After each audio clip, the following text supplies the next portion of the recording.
Brought to you by ITC Sunrise मसाले, स्वाद बिहार का।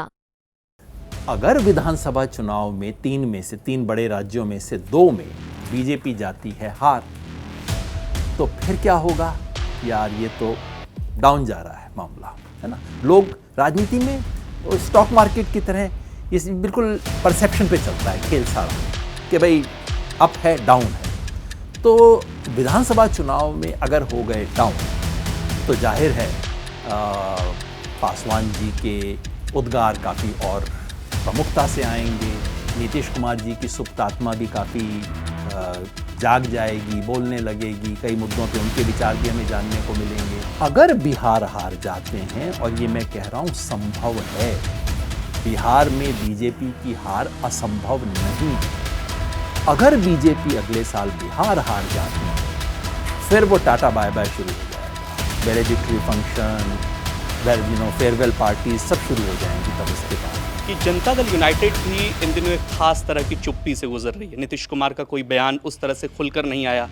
वक्फ कानून संशोधन वाला जो मामला था उस पर भी नहीं आया, और इस आरक्षण वाले मामले पर भी महादलित शब्द का इस्तेमाल सबसे पहले नीतीश कुमार ने किया। क्या उनके मन में भी क्रेडिट का कोई मलाल है? शेयर मार्केट का स्टॉक देख लीजिए, कौन सी कंपनी ऊपर जा रही है, नीचे जा रही है, देख लीजिए। अगले दिन सुबह क्या इन्वेस्टमेंट करेगा आपको पता लग जाएगा। आमतौर पे बहुत अच्छी रणनीति, आप इसका प्रयोग किया कीजिए। पासवान जी क्या अपने आप को स्थापित करना चाहते हैं? क्यों नहीं करना चाहते? तो ऐसा सवाल हुआ कि क्या कोई दुकानदार अपनी दुकान बढ़ाना चाहता है? क्यों नहीं बढ़ाएगा? बड़ा क्यों नहीं करना चाहता? प्रॉफिट क्यों नहीं करना चाहता? सब कोई करते हैं दुनिया में। नीतीश जी भी ऐसा ही कुछ सोच रहे होंगे। ये इस पे निर्भर करता है कि राजनीतिक परिस्थिति क्या है। देखिए, एनडीए पिछले 10 साल में तो नाम का एनडीए था। एनडीए कहाँ था? और सच बात यह कि चुनाव में भी एनडीए कहाँ था? ये तो 4 जून की दोपहर को एनडीए का आविष्कार हो गया। अचानक याद आ गया कि एनडीए था। उससे पहले किसे याद था? कौन बोल रहा था? एक व्यक्ति अगर मुझे एक स्पीच ला के दिखा दे जहां इन्होंने एनडीए के नाम पे वोट मांगा हो। कोई तो मांग नहीं रहा था। ये तो बीजेपी के नाम पे भी नहीं मांग रहे थे, मोदी जी की गारंटी के नाम पे वोट मांगा जा रहा था। अब वो गारंटी मिली नहीं, वो चली नहीं, तो अब एनडीए भी याद आ गया, बीजेपी भी याद आ गई, आरएसएस भी याद आ गई। ये सब चीज़ें चल रही हैं। ये सब इस पर निर्भर करता है कि इस वक्त राजनीति का जो स्टॉक मार्केट है या राजनीति की शक्ति का जो संतुलन है वो कैसा है।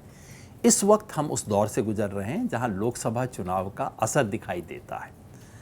और लोकसभा चुनाव में कुछ भी कह लीजिए, किसी भी तरह से आंकड़े आप जोड़ लीजिए, कुछ भी दिखा लीजिए, हकीकत ये है कि गुब्बारा पंचर हो गया।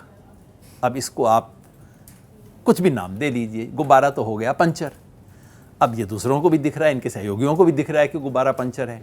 पंचर है तो भैया लोग उसका फ़ायदा उठाएंगे।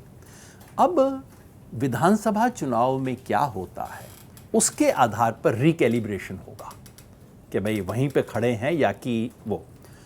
अगर इन 4 राज्यों के चुनाव में जम्मू कश्मीर के चुनाव का राष्ट्रीय मूड पर कोई खास असर नहीं रहता, इन 3 राज्यों में अगर बीजेपी 2 राज्य जीत लेती है और बिहार में अपना वर्चस्व बनाए रखती है, तो बीजेपी और मोदी जी ये स्थापित करने के प्रयास में लग जाएंगे कि देखो, जो लोकसभा चुनाव में हुआ अपवाद था, कुल मिला के हम वापस आ रहे हैं। बीजेपी इस वक्त डेस्परेट है और प्रधानमंत्री स्वयं डेस्परेट हैं किसी तरह से अपना वो सिक्का दोबारा चलवाने के लिए। लेकिन अगर विधानसभा चुनाव में 3 बड़े राज्यों में से 2 में बीजेपी जाती है हार, तो फिर क्या होगा यार? ये तो डाउन जा रहा है मामला, है ना। लोग राजनीति में स्टॉक मार्केट की तरह ये बिल्कुल परसेप्शन पे चलता है खेल सारा कि भाई अप है डाउन है। तो विधानसभा चुनाव में अगर हो गए डाउन तो जाहिर है पासवान जी के उद्गार काफ़ी और प्रमुखता से आएंगे। नीतीश कुमार जी की सुप्त आत्मा भी काफ़ी जाग जाएगी, बोलने लगेगी। कई मुद्दों पे उनके विचार भी हमें जानने को मिलेंगे। और नहीं हुआ तो हर कोई अपने अपने हिसाब से उसको एडजस्ट कर लेगा। लेकिन एक चीज़ याद रखिए, इस सारे खेल का फैसला अगले साल बिहार में होगा। ये दिल्ली का चुनाव बीच में है, उससे कोई मेरे को नहीं लगता नेशनल मूड फ़र्क पड़ेगा।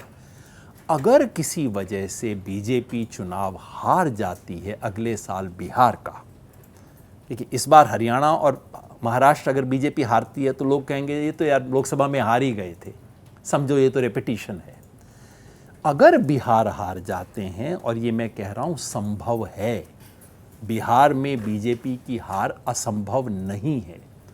अगर बीजेपी अगले साल बिहार हार जाती है, फिर वो टाटा बाय बाय शुरू हो जाएगा, वैलेडिक्टरी फंक्शन, फेयरवेल पार्टीज सब शुरू हो जाएंगी। तब उसके बाद वहाँ तो पॉलिटिक्स की स्टॉक मार्केट को देखिए, नेताओं के उद्गार विचार, कुछ लोग होते हैं जो कि अपनी बात पे कायम रहते हैं, अपनी आत्मा की आवाज़ को बोलते हैं, जब नुकसान होता है तब भी उस बात को बोलते हैं, लेकिन ऐसे आपको 100 में से 1-2 मिलेंगे। बाकी 98 के लिए रोज़ सुबह स्टॉक मार्केट देख लिया कीजिए, आपको पता